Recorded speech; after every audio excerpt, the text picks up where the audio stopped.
नमस्काराः सुधीयः कौमुद्याः द्वादिप्रकरणे अद्य षष्टितमः पाठः प्रारभ्यते। विगते पाठे प्राक्षितादड्व्यवायेपि इति सूत्रव्याख्या प्रसंगे शितात् प्राक् ये सुनोत्यादयः धातवः सन्ति येषाम् अडव्यवधानेपि षत्वं विहितम् अनेन सूत्रेण प्राक्षितादड्व्यवायेपि इत्यनेन तेषु सुनोति सुवति स्यति स्तौति स्तोभति स्था इत्येतेषां धातूनाम् अडव्यवधानेपि षत्वस्य उदाहरणानि प्रदत्तानि। तदग्रे शेनय इत्यारभ्य अद्य उदाहरण प्रदर्शनेन इदं सूत्रं व्याख्यायते। सूत्रस्य अर्थस्तु अवगम्यते एव। उपसर्गात् सुनोति इति सूत्रे ये सुनोत्यादयः एकादश धातवः सन्ति ते शदिरप्रत्ययः इति सूत्रेण सदिः, स्तन्भेः इति सूत्रेण स्तन्भिः, अवाच्यालम्बनाविधिर्ययोः इत्यत्रापि स्तन्भेरेव अनुवृत्तिरस्ति। वेश्च स्वनो भोजने इत्यत्र स्वनः धातुरस्ति। परिनिविभ्य इति सूत्रे शितात् प्राक् एकः शेव धातुः वर्तते। एते आहत्य 15 धातवः सन्ति।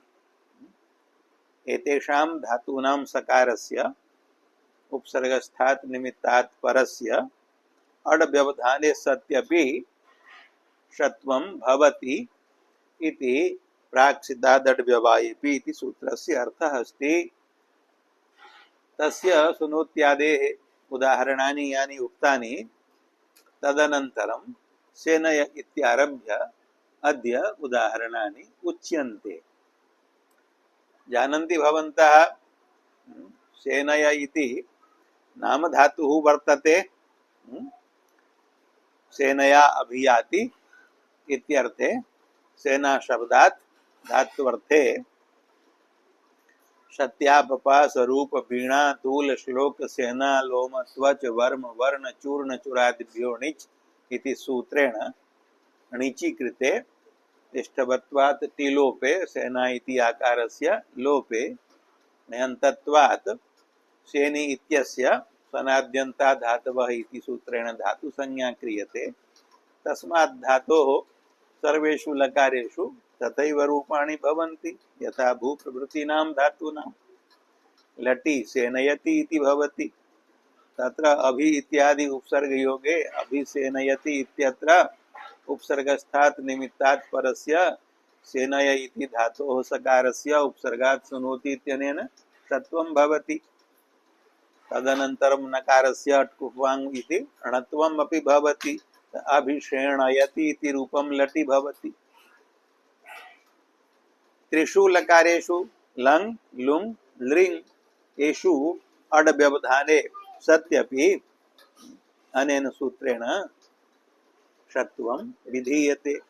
अभि असेनयत् यणि अभ्यसेनयत् अत्रापि सकारस्य षत्वं नकारस्य णत्वं किं रूपं निष्पद्यते? अभ्यसेणयत्। तथैव लृङि अभ्यसेणयिष्यत्। सेनय इत्यग्रे किं वर्तते? सेध। तस्य तु उदाहरणानि अत्रैव ग्रन्थकारेण दत्तानि। न्यषेधत् सिद्धधातोः बहुवादिकस्य नि असेधत् यणि न्यसेधत् सकारस्य अडव्यवधानेपि षत्वं न्यषेधत्।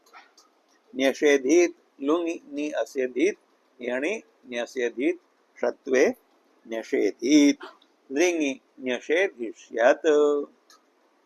सेध इत्यनन्तरम् अग्रे किं वर्तते? सिच तस्य यथा लटि भवति अभिषिञ्चति तथैव लङि अभि असिञ्चत् यणि अभ्यसिञ्चत् षत्वे अभ्यसिञ्चत् पर्यसिञ्चत् अध्यसिञ्चत् न्यसिञ्चत् व्यसिञ्चत् इत्यादीनि रूपाणि भवन्ति। लुङि लिपि सिचि ह्वश्च इति सूत्रेण किं भवति? चलेः अङ्गादेशो भवति, तेन रूपं जायते असिचत्। किन्तु आत्मनेपदे विकल्पे न भवति। आत्मनेपदे श्वन्यतरस्याम् इति सूत्रेण चलेः स्थाने अङ्गादेशो विकल्पे न भवति, पक्षे चलेः सिच् अपि भवति। आत्मनेपदे रूपद्वयं भवति, असिचत असिक्त एवं लुङि त्रीणि रूपाणि जातानि। लङि तु रूपद्वयं, परस्मैपदे एकम्, आत्मनेपदे एकम्। यथा अभ्यसिञ्चत् तथैव आत्मनेपदे अभ्यसिञ्चत्। लुङि अभि असिचत् यणि अभ्यसिचत् सकारस्य षत्वे अभ्यसिचत्, आत्मनेपदे अभ्यसिचत्। अङ्गादेशाभावे अभ्यसिक्त एवं। लृङि अनिट् धातुः वर्तते, सिच् धातुः, अतः लृङि रूपं भवति परस्मैपदे असेक्ष्यत्, आत्मनेपदे असेक्ष्यत। तत्र अभि इत्यादि उपसर्ग योगे अभि असेक्ष्यत् यणि अभ्यसेक्ष्यत् सकारस्य अनेन षत्वे अभ्यसेक्ष्यत्, आत्मनेपदे अभ्यसेक्ष्यत। एतानि उदाहरणानि जातानि। अनन्तरम् अस्ति संज सेध सिच संज स्वन्याम्। संज धातुः बहुवादिकः परस्मैपदी वर्तते। शपि उपधाभूतस्य नकारस्य लोपो भवति। लटि किं रूपं भवति? सजति। तत्र परि इति उपसर्गयोगे परिसजति, उपसर्गात् सुनोति इति सकारस्य षत्वे परिसजति इति रूपं भवति। तथैव लङादिषु लकारेषु लङि असजत् इति रूपं, तत्र परि इति उपसर्गयोगे परि असजत् यणि पर्यसजत्, अडागम व्यवधानेपि प्राक्षितादड् व्यवायेपि इति सूत्रेण षत्वे कृते पर्यसजत् इति रूपम्। लुङि असाङ्क्षित् इति रूपं भवति।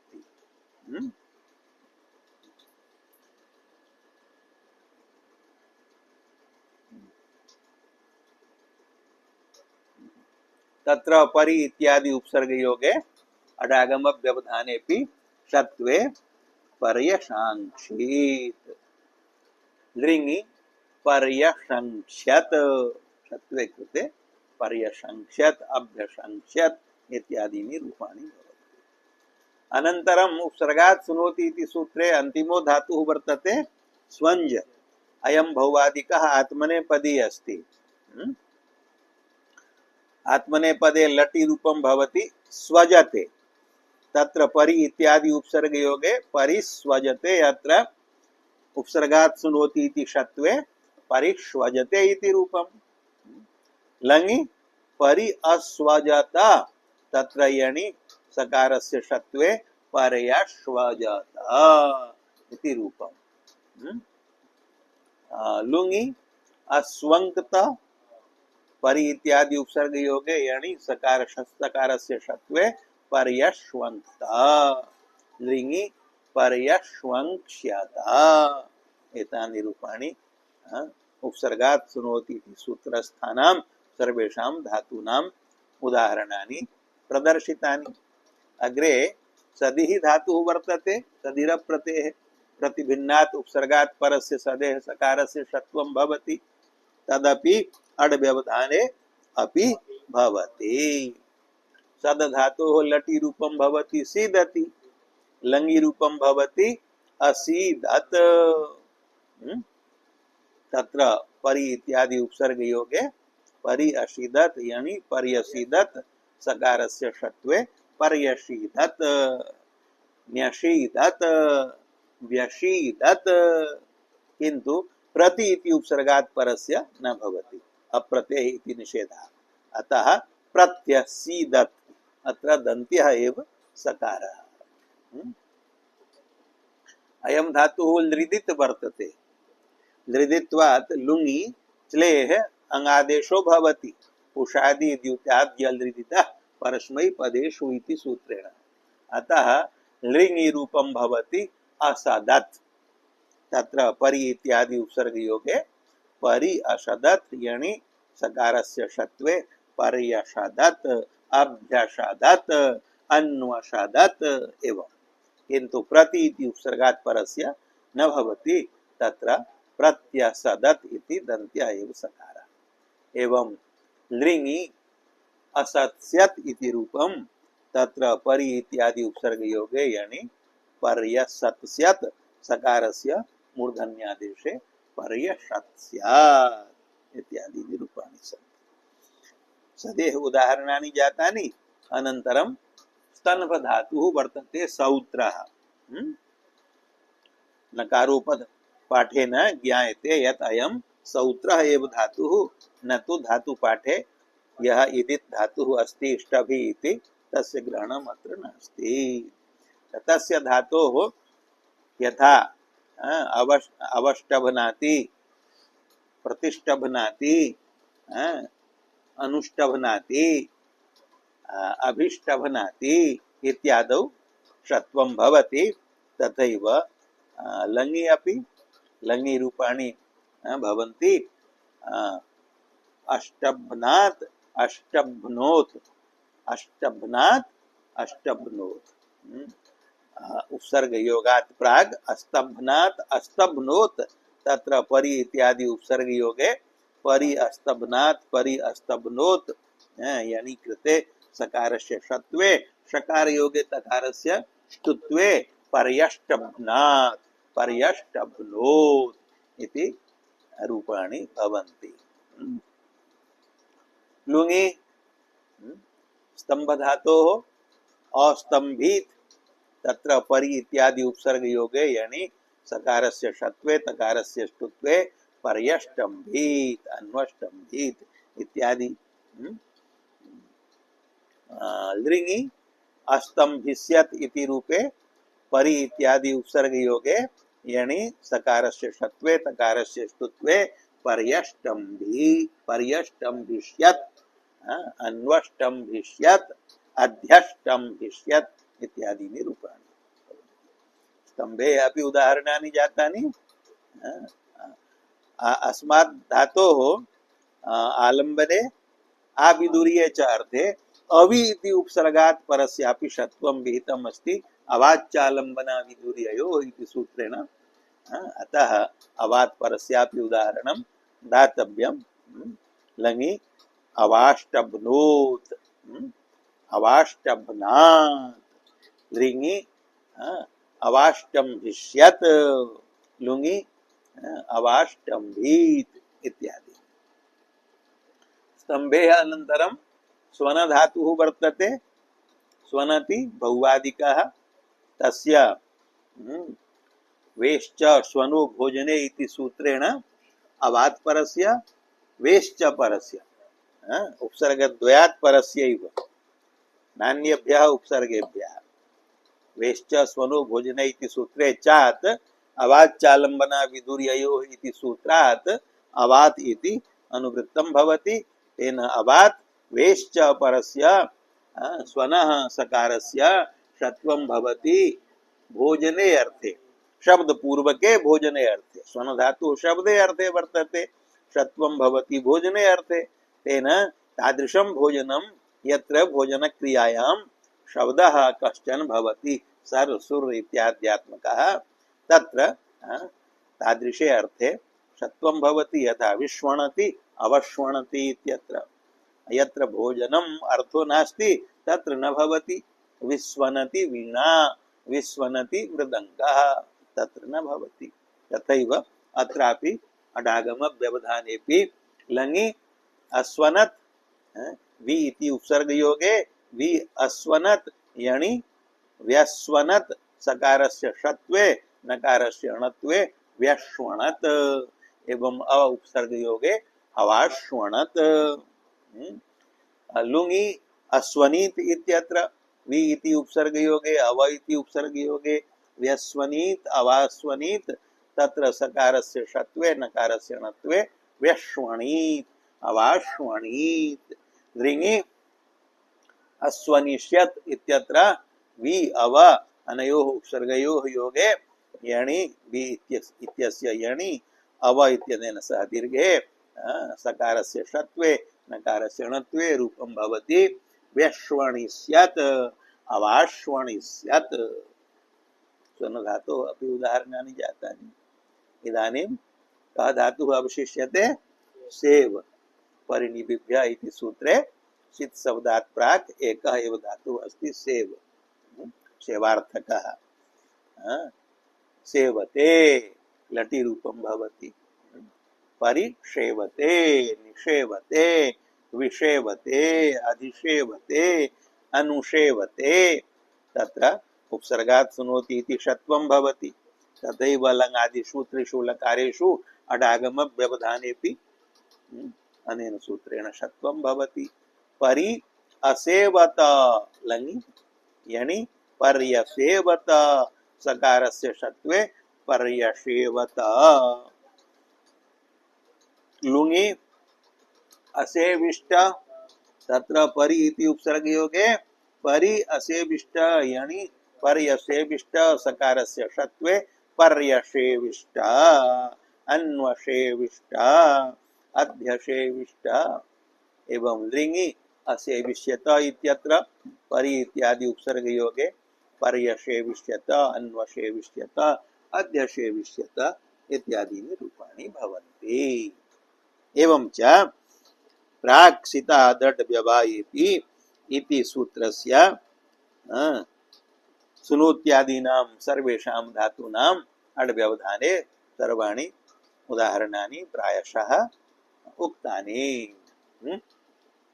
अग्रे किं पाठः प्रचालनीयः भवतु।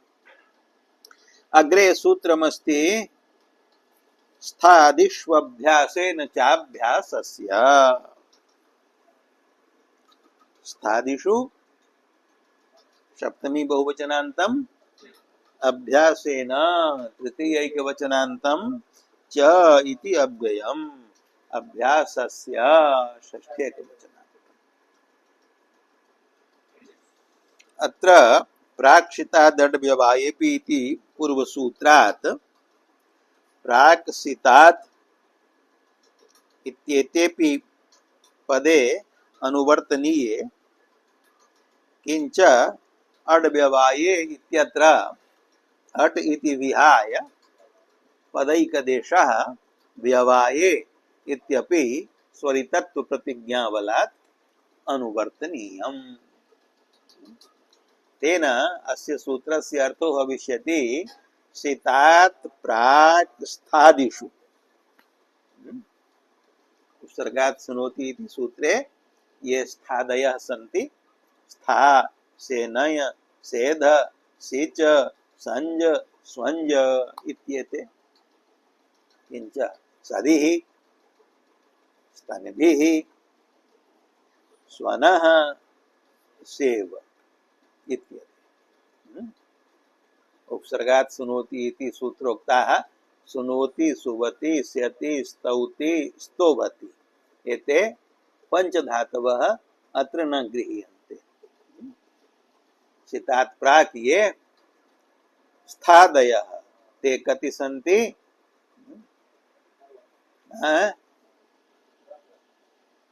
10। प्राक्षितात् इत्यत्र 15 सन्ति। सुनोत्यादयः अत्र पंचधातवः अगृहीताः अतः 10 धातवः अवशिष्टाः। स्था सेनय सेध सिच संज स्वंज सदि स्तंभ स्वन सेव इत्येते 10 धातवः सन्ति। एतेषां दशानां धातूनां सकारस्य षत्वं भवति। कदा भवति? अभ्यासेन व्यवाये अपि भवति। उपसर्गात् परस्य धात्वादेः सकारस्य षत्वं तु उपसर्गात् शृणोति इति सूत्रेण सदीर प्रत्यय इत्यादिभिः सूत्रैः सिद्धमेव। तर्हि किमर्थम् इदं सूत्रम्? अभ्यास व्यवधानेपि षत्वार्थम्। अड् व्यवधाने तु प्राक्षिताद् व्यवायेपि इत्यनेन षत्वं विहितम्। अनेन सूत्रेण अभ्यास व्यवधानेपि अभ्यासात् परस्य धातूनां सकारस्य षत्वम् अनेन सूत्रेण विधीयते। किन्तु दशानाम् चितात् प्राक् ये स्थादयः दश धातवः सन्ति तेषां सकारस्य उपसर्गस्थात् निमित्तात् परस्य अभ्यासेन व्यवधाने सत्यपि भवति षत्वम्। व्यवधानाभावे तु उपसर्गात् शृणोति इत्यनेन सिद्धम्, किन्तु अभ्यास व्यवधाने उपसर्गात् शृणोति इत्यनेन षत्वम् अप्राप्तम्। तत् अप्राप्तं षत्वम् अनेन विधीयते। अस्य सूत्रस्य कानि प्रयोजनानि इति वक्ष्यन्ते। पश्चात् सामान्यतया सूत्रस्य अर्थः कर्तव्यः। एकस्तु अयम् अर्थः सञ्जातः यत् सित शब्दात् प्राक् ये स्थादयः धातवः सन्ति दश, तेषु धातोः सकारस्य उपसर्गस्थात् निमित्तात् परस्य अभ्यासेन व्यवधाने अपि षत्वं भवति। किञ्च अत्र द्वितीयमपि वाक्यमस्ति अभ्यासस्य च इति। तस्यापि अर्थः वक्तव्यः। अत्र वाक्यद्वयं जायते। एकं वाक्यं प्राक्सितात् स्थादिषु अभ्यासेन व्यवाये अपि षत्वं स्यात्। एषामेव च अभ्यासस्य। द्वितीयं वाक्यं किमस्ति? अभ्यासस्य च। अभ्यासस्य च इति द्वितीयं वाक्यम्। अभ्यासस्य च षत्वं भवति। केषाम् अभ्यासस्य? स्थादीनाम् एव। स्थादीनाम् एव दशानां धातूनाम् अभ्यासस्यापि षत्वं भवति। इदं वाक्यम् इदानीं किमर्थम् इति प्रश्नः कर्तुं शक्यते।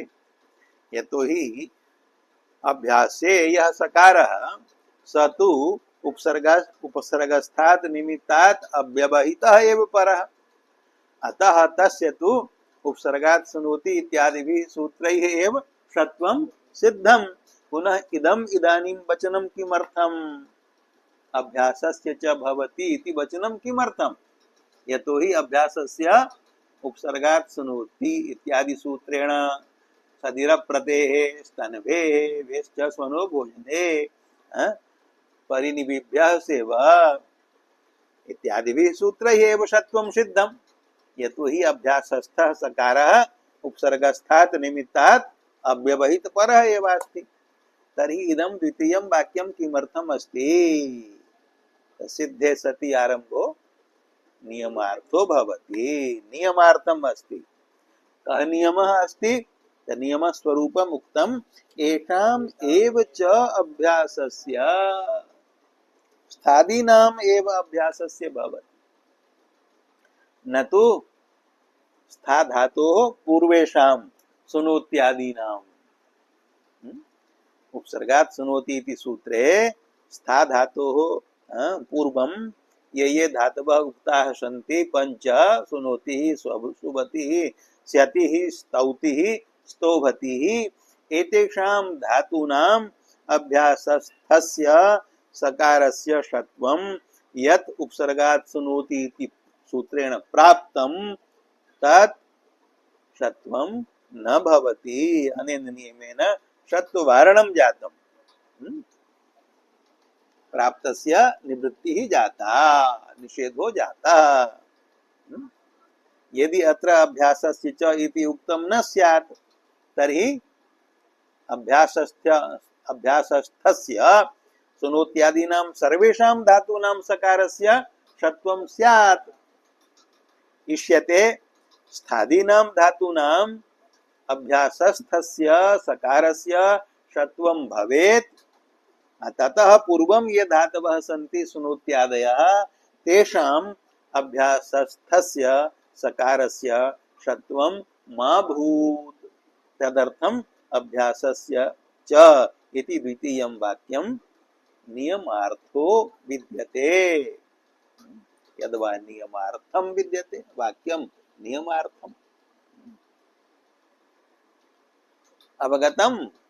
सूत्रस्य अर्थः स्पष्टः सञ्जातः। अभ्यासात् परस्य तु षत्वम् अप्राप्तम् अस्ति, यतोहि उपसर्गस्य धातोश्च उत्तरखण्डस्य मध्ये अभ्यासः व्यवधानम् अस्ति। अभ्यासस्य व्यवधानात् कारणात् उत्तरखण्डस्य षत्वम् अप्राप्तम् अस्ति उपसर्गात् सुनोति इत्यादि सूत्रेण। यत्र अभ्यासे इण् वर्तते तत्र तु आदेश प्रत्यययोः इति सूत्रेण उत्तरखण्डस्यापि सकारस्य षत्वं प्राप्तम् अस्ति, किन्तु अभ्यासे सर्वत्र इण् नास्ति। यत्र इण् नास्ति तत्र तु आदेश प्रत्यययोः इत्यनेन षत्वं कर्तुं न शक्यते। किंच आदेश प्रत्यययोः इत्यनेन षत्वं भवति आदेश रूपस्य सकारस्य। अत्र प्रत्ययावयवस्य तु कथा नास्ति, यतोहि धातूनां परिगणनम् अस्ति, तेषां धातूनां सकारस्य षत्वं विधीयते।